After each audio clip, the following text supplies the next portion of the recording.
This is The Scoop for Friday. I'm Sean Canan with the WMNF News headlines. The Tampa-based fertilizer company Mosaic is looking at injecting phosphate wastewater underground in the state. WMNF's Chris Young reports on opposition to that plan. The Tampa Bay Times reports they are considering phosphate wastewater injection underground in Riverview, New Wales, Bartow, and Plant City. The Center for Biological Diversity is suing the EPA for approving Mosaic's push to use phosphate in building roads. And staff attorney Reagan Whitlock says putting the wastewater underground is a bad idea, too. The idea that we should be injecting our radioactive hazardous waste into underground wells in a state that prohibits underground injection of hazardous waste precisely because of our karst geology and the permeability of our soils is a terrible idea. The Department of Environmental Protection and Mosaic will be holding a public meeting in Plant City to hear public feedback. For more information, visit WMNF.org. Chris Young, WMNF News. The I-4 corridor is one of the fastest growing regions in the southeast, and Port Tampa Bay wants to address consumer needs in the area. WMNF's Caitlin Serafin reports on proposed expansion plans for the port. Raul Alfonso, Executive Vice President and Chief Commercial Officer of Port Tampa Bay, spoke Thursday morning about upcoming $200 million expansion plans for the port. These plans would build additional warehouses and expand container terminals in order to support regional and national supply chains. Our population, the tourism industry, we are about 40% of the consumer market on the Southeast United States. So key, and with our continued growth, the more efficient supply chains that we can create, the cheaper that we can get the products into our region, it benefits our community. A container docking site expansion is set to be complete by 2026. Caitlin Serafin, WMNF News. There's a movement in Citrus County to rename the Cross Florida Barge Canal. The proclamation was raised during last Wednesday's County Commission meeting, as first reported by the website Just Right Citrus.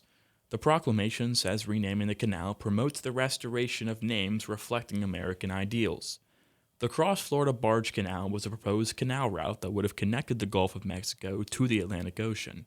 Construction was halted in 1971, and it's now called the Marjorie Harris Carr Cross Florida Greenway. Republican Commissioner Jeff Kennard says he would want to consult Carr's family before renaming the canal. It would have been appropriate to go to that family and say, we have an idea. We've got an idea about renaming the canal. We want to honor our veterans. We want to honor Marjorie Harris Carr's legacy. What do you think about us doing this together cooperatively as a group? The commission says they will further discuss the name change. Noah Vinsky, WMNF News. Florida's new Attorney General James Utmeyer announced yesterday his office is filing a class action lawsuit against the retail company Target.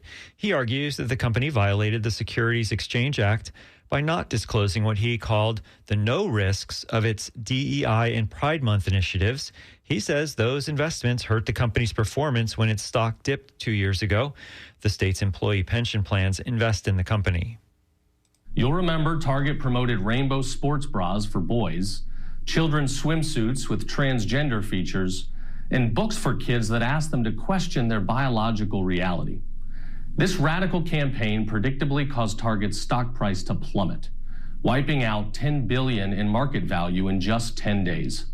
And those losses put the retirement accounts of Florida's teachers and first responders at unacceptable risk.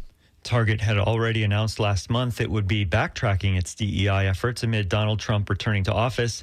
That decision has led to calls to boycott the company from civil rights and left-leaning groups. The lawsuit is a continuation of the trend of Florida's top Republicans targeting companies that promote social causes they disagree with. It places the retail giant in the crosshairs of players on both sides of the political aisle. It'll be sunny and breezy today with highs in the high 60s. Tonight, partly cloudy and cool. Overnight lows in the high 40s. Tomorrow, mostly cloudy, highs in the low 70s. I'm Sean Canan with the WMNF News headlines. This is The Scoop, recorded at WMNF Tampa.